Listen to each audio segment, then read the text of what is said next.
నాకు ఎప్పుడెప్పుడు ఈ కరెంట్ లేకుండా అవుతుందా అర్జెంటుగా ఆపరేషన్లు తప్ప. అందరూ నడుస్తా పోతా ఉండి ఏ వదినా బాగున్నావా, ఏమక్క బాగున్నావా అని మాట్లాడించుకుంటా హ్యూమన్ రిలేషన్స్ బెటర్ అయ్యి నడిచి కాళ్ళు బాగుండి పొల్యూషన్ లేకుండా గాలి బాగుండి అద్భుతాలు జరుగుతాయి. కరోనాలో అదే జరిగింది. ఎవరు బాగున్నాడు కాటికి పక్షులు చెట్లు అన్నీ వచ్చి పిచ్చుకలు వచ్చినాయి అందరూ హ్యాపీగా నడిచినారు, అద్భుతాలు జరిగినాయి. జబ్బులు తగ్గిపోయినాయి. అనవసరంగా జలుబు గిలుపుగా అమ్మ హాస్పిటల్ పోతే కరోనా వస్తుంది అని చెప్పి వీడు గమ్మున ఉన్నాడు, జలుబు అదే పోయింది. అప్పుడు తెలిసింది ఓహో జలుబు హాస్పిటల్ పోకపోయినా పోతుంది, దగ్గు జ్వరము హాస్పిటల్ పోయింది. అరే మీ బాడీ పెద్ద ల్యాబొరేటరీ అయినా అది ఊరికే గమ్మును రెస్ట్ ఇస్తే రెడీ అయిపోతుంది.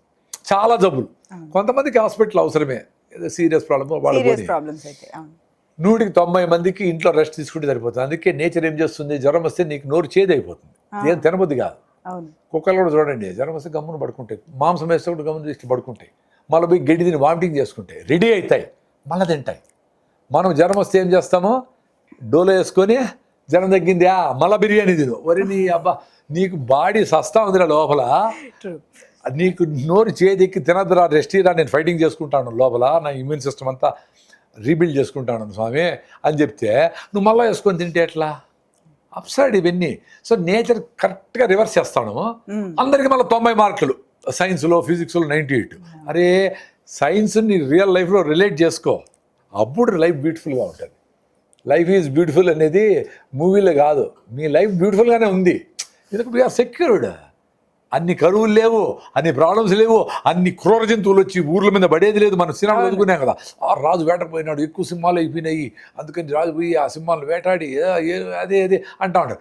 ఏమీ లేదు కదా ఇప్పుడు, ఎంత సెక్యూర్డ్గా ఉంటారు, ఫుడ్ సెక్యూర్డ్. దాంట్లో కరెక్ట్గా నువ్వు పల్లీలో నువ్వులో బెల్లమో ఇంకోటో మన జొన్న రొట్టెలో పచ్చజొన్నల రొట్టెలో రాగి ముద్దో, మా ఊర్లో అయితే పితికిపప్పు అనపకాయలు అంటాం, సూపర్ ఉంటాయి మా ఫుడ్స్ అన్ని. అసలు మీరు చెప్పినవన్నీ అసలు చాలా మటుకు ఎవరు చేసుకోవట్లేదు కూడా నాకు తెలిసి. ఎందుకు అంటే ఆ ఎన్విరాన్మెంట్ దూరం పెట్టేశారు కదా. నువ్వు ఇక్కడ పీజీలో సచ్చి సున్నమై కూడా నువ్వు సిటీలో ఉండరా, నీ గౌరవం ఉండదు, అదే పిల్లలేరు. మేము ఇక్కడ వాళ్ళు బాధపడతాను, వాళ్ళు బాగానే ఉన్నా బాధపడతానని అనుకుంటారు. కష్టపడే వాళ్ళు, ఫిజికల్గా పనిచేసేవాళ్ళు వాళ్ళందరూ మేము ఇక్కడ కష్టపడతాము, నువ్వు అమీర్పేటలో పీజీలో ఏదో తినేసి గ్యాస్ట్రిక్ ట్రబుల్ వస్తే మాత్రం వేసుకొని ఆ ట్రాఫిక్లో సస్తా డ్రైనేజ్ పక్కన చిన్న రూమ్లో 5 మంది ఉంటే మీరు సిటీలో ఉంటారని మేము చెప్పుకుంటా మేము గౌరవంగా ఉంటాం అనుకుంటా ఉంటారు పేరెంట్స్. అందుకని వాళ్ళు రానివట్లా, అమ్మా ఇక్కడ బాగాలేదమ్మా పరిస్థితి, నేను ఇక్కడ జాబ్ దొరకడం లేదు, నా జాబ్ సరిపోవడంలే అంటే రే అట్లంతా ఎవరు చెప్పొద్దని నీకు పెళ్లి కాదు మళ్ళా అని చెప్పేసి వాడికి పాపము వాడి కర్మ వాడు పడతా ఉంటే ఇక్కడి నుంచి డబ్బులు పంపిస్తా, ఇక్కడి నుంచి పప్పులు ఉప్పులు పంపిస్తా వాళ్ళు నడుపుతూ ఉంటారు. ఇప్పుడు లక్కీలీనో ఏమో వాటెవర్ ఏ వచ్చిందని జాబ్ చాలా మంది దొరకడంలే, వీళ్ళు టాటా వాళ్ళు 13,000 మంది బెరికేసినారు, విప్రో వాళ్ళు 10,000 మంది బెరికేసినారు అని అంటా ఉంటే ఇప్పుడు డ్రాయింగ్ వేస్తా ఏమైనా డబ్బులు సంపాదించవచ్చునా, మ్యూజిక్ చేయొచ్చునా, ఫ్లూట్ వాయించవచ్చునా, వ్యవసాయం చేయొచ్చునా, ఇంకోటి ఏమన్నా ఒక మంచి ఒక జొన్న రొట్టెలో కొర్రలతో ఒక హోటల్ పెట్టచ్చునా, ఇవన్నీ ప్రాసెసింగ్ చేయొచ్చునా, హెల్త్ గురించి నేచర్ క్యూర్ పెట్టచ్చునా, యోగా క్లాసులు పెట్టచ్చునా, ఇంకేమైనా ఆల్టర్నేటివ్గా ఉన్నాయా జనాలకి? చిన్నపిల్లలు పెట్టుకొని ఈవినింగ్ మంచిగా వాళ్ళకి ఆడతా పాడతా దేశభక్తిని వ్యవసాయాన్ని రకరకాల ఇటు చెప్పేదానికి. ఇప్పుడు విలువల బడి అని లెనిన్ బాబు అని మా ఫ్రెండ్ ఒక ఆయన అనంతపురం చేస్తాడు. విలువల బడి అంటే బడిలో విలువలు నేర్పించడం లేదు కాబట్టి ఈవినింగ్ విలువలు చెప్పిద్దాం అని మన గోపీచంద్ గోపీచంద్ గారు వీళ్ళందరూ కూడా దాన్ని మేమందరూ కొంచెం కాంట్రిబ్యూట్ చేస్తా. విలువల బడి అని ఎన్నో స్కూళ్ళు, మేబీ ఒక 30-35 స్కూల్లో సాయంత్రం పిల్లలందరూ వస్తారు, ఆడతారు పాడతారు. వాళ్ళకి నీతి కథలు, మన భూమి ఏంటి, మన పిచ్చుకలు ఏంటి, బయోడైవర్సిటీ ఏంటి, మన ఫారెస్ట్లు ఎందుకు ఉండాలా, ఈ ఫుడ్ ఫారెస్ట్ అంటే ఏంటి, ఇట్లాంటివన్నీ నీతి కథలు ఇవన్నీ చెప్తా ఉంటారు విలువల బడి. ముందు విద్యా బుద్ధులు చెప్పేవాళ్ళు, విద్య ఒకటే కాదు. ఇప్పుడు బుద్ధి చెప్తామంటే ఆ టైం కూడా విద్య చెప్పేయండి, మా వాడికి బుద్ధి కావాలంటే మళ్ళీ చూసుకుంటాడు 20 నుంచి బుద్ధి మళ్ళీ రాదు. విద్య మళ్ళీ నేర్చుకోవచ్చు, ఎందుకంటే 70 ఏళ్ళలో 80 ఏళ్ళలో పీహెచ్డీ చేసిన వాళ్ళు ఉన్నారు, కానీ బుద్ధి రాదు. ఒక టైంలో బుద్ధి రాకపోతే వెరీ కష్టం బుద్ధి వచ్చేది. వాడంతా వాడు ట్రాన్స్ఫార్మ్ అయ్యి అబ్బా ఇది విసిగిపోయి ఇదేందిరా ఈ జీవితాలు ఏంది ఎంత సంపాదించారు తృప్తిలే ఇంట్లో అంత అన్రెస్ట్గా ఉంది ఇంకా సంపాదిస్తున్నా కానీ ఇదేం తేలేట్టుగా లేదు ఇంకా ఎక్కడి పరిగెత్తా అని చెప్పి ఆ పరుగు పందాలు ఉండిపోయి బుద్ధిని ఆలోచి బుద్ధి కోసము విజ్డమ్ కోసం నాలెడ్జి బుకిష్ నాలెడ్జి ఇన్ఫర్మేషన్ ఉంది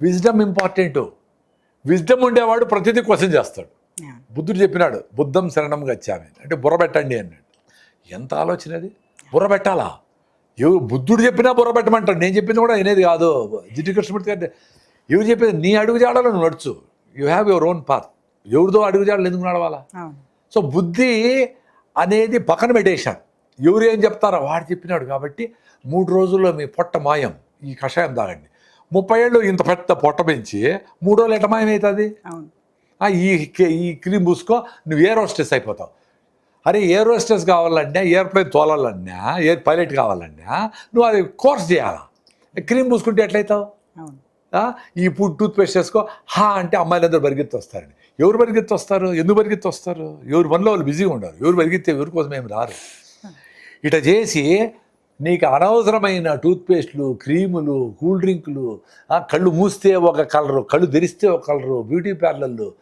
స్కిన్ పాడైపోయా హెల్త్ పాడైపోయా ఎండకు పోవడంలే విటమిన్ D3 రావాలరా ఎండకు పోవడరా అంటే ఎండకు పోయేటప్పుడు సన్ స్క్రీన్ మూసుకొని పోతాడు 600 700 అవును సార్ ఎట్లా వస్తుంది విజడం లేకపోతే నీకు ఎండకు పోవాలా ఫర్మెంటెడ్ ఫుడ్స్ తినాలా కింద కూర్చొని భోంచేయాలా తృప్తిగా పొట్ట బెండ్ అవుతుంది బ్రెయిన్ సిగ్నల్ పోతుంది చాలరా నాయన అని అప్పుడు ఖాళీ ఉంటే కొంచెం తింటావు మిగతా ఆహారంతో బయటపడతావు ఇప్పుడు టేబుల్ మీద కూర్చొని ఏం పెట్టుకొని అన్నీ పెట్టుకొని బిర్యానీ టేస్ట్కి ఇంకా టేస్ట్కు అయిపోయి ఇంకా ఐస్ క్రీమ్ తినలేదా అంటే ఇంత ఐస్ క్రీమ్ తొక్కి తేపితే బయట వచ్చేట్లుగా అంత తిని అరిగించుకునేదాన్ని మళ్ళీ శక్తి లేక పడుకొని అది అరక్క ఇట్లా దొర్లి అట్లా దొర్లి పెప్సీలు తాగి ఏమి కర్మ ఎంజాయ్ చేయాలి ఫుడ్ని చూసిగా ఉండాలా ఫ్రూట్ కటింగ్ డే పెట్టాలా సీజనల్ ఫ్రూట్స్ తినాలా ప్రతిరోజు పిల్లలకి 2 రోజులు నువ్వుల లడ్డు 2 రోజులు పల్లీల లడ్డు 2 రోజులు కొబ్బరి లడ్డు ఇవ్వాలా లడ్డు చేసే టైం లేకపోతే నువ్వులు బెల్లం పెట్టండి నువ్వులు తిని బెల్లం ఒక నోట్ వేసుకుంటే లడ్డు లోపలనే తయారవుతుంది లడ్డు చేసే టైం లేదు ఇద్దరు జాబ్ చేయాలా ఈఎంఐ కట్టాలా 60 లక్షలు ₹1 కోటి ఇల్లుకి వీళ్ళకి 50 ఏళ్ళు వచ్చే వరకు 25 ఏళ్ళు కట్టాలి ఈఎంఐ అప్పటికి వీళ్ళకి కాళ్ళు పనిచేయవు కళ్ళు పనిచేయవు సో ఆ ఫ్లోర్ పైకి లిఫ్ట్ లేదనుకో పైకి కూడా పోలేరు అంతే కిందనే ఉంటారు అంతే సో లైఫ్ అంతా అంబిషన్ ఏంటి ఒక అపార్ట్మెంట్ కొనేదానికి పెద్ద అపార్ట్మెంట్ ఒక కారు కొనేదానికి అయిపోయింది నువ్వేదో చార్ధాం పోదామనో లేదా రామేశ్వరం పోదామనో మీ పెద్దమ్మ ఇంటికి ఏమీ చేయలేవు లైఫ్ అంతా అయిపోయింది ఒక్క ఇల్లు సంపాదించుకునేదాన్ని ఆ ఇల్లు మీ పిల్లలు ఎక్కడ ఉంటారో అమెరికాలో ఉంటాడు వాడు ఎప్పుడెప్పుడు మీ అమ్మనైనా పైకి పోతారా అమ్మేద్దామా అని ఉంటాడు వాళ్ళ కోసం మేము ఇక్కడ కాదు ఉంటాం మా వాడు వస్తాడు నా రాజు ఈరోజు అని సినిమాలో పెట్టినట్లు ఎవరు రారు ఎందుకు వస్తారు వాళ్ళ డిఫరెంట్ లైఫ్లు చూజ్ చేసుకున్నారు బయట దేశాలకు పోయో సిటీలకు పోయో వాళ్ళ పల్లెలకు వచ్చి ఆ సైలెన్స్లో ఆ చెట్టు శబ్దము ఆ పిచ్చుకల శబ్దం ఇందామనే వీళ్ళకి ఆ పరిస్థితులు లేరు వాళ్ళు అర్థం చేసుకుంటే మీరు ఎంజాయ్ చేయండి అందుకే చాలామంది పెద్దవాళ్ళు పేరెంట్స్ పాపం పిలిచిపోయి కొంతమంది పిల్లలు మా పేరెంట్స్ని బాగా సిటీలో పెట్టి మంచిగా వాళ్ళు బాగా చూసుకొని బాగా ఫుడ్ అంతా పెట్టి వాళ్ళకి అది ఇష్టమే ఉండదు ఆడపోయేసి ఏదో తినేసి బాతాకాన్ని వేస్తా సాయం తిరుగుతా ఆయన వస్తే ఆమె దగ్గర ఆమె చక్కెర ఇచ్చి ఆమె దగ్గర ఎందుకు తీసుకొని ఆ సాంబార్ ఇచ్చి ఆ పొడి తీసుకొని ఆ లైఫ్ అట్లా ఉంటుంది వాళ్ళది దాన్ని వదిలిపెట్టేసి ఎవరు సంబంధం లేకుండా హాస్పిటల్ పక్కనే అపార్ట్మెంట్ తీసుకొని నానా మనం హాస్పిటల్ పక్కనే ఉండమంటే హాస్పిటల్ పక్క చూస్తూ ఉంటాడు ఇప్పుడు హార్ట్ అటాక్ వస్తుందా పోదామా ఆడికి ఏం జీవితం అదే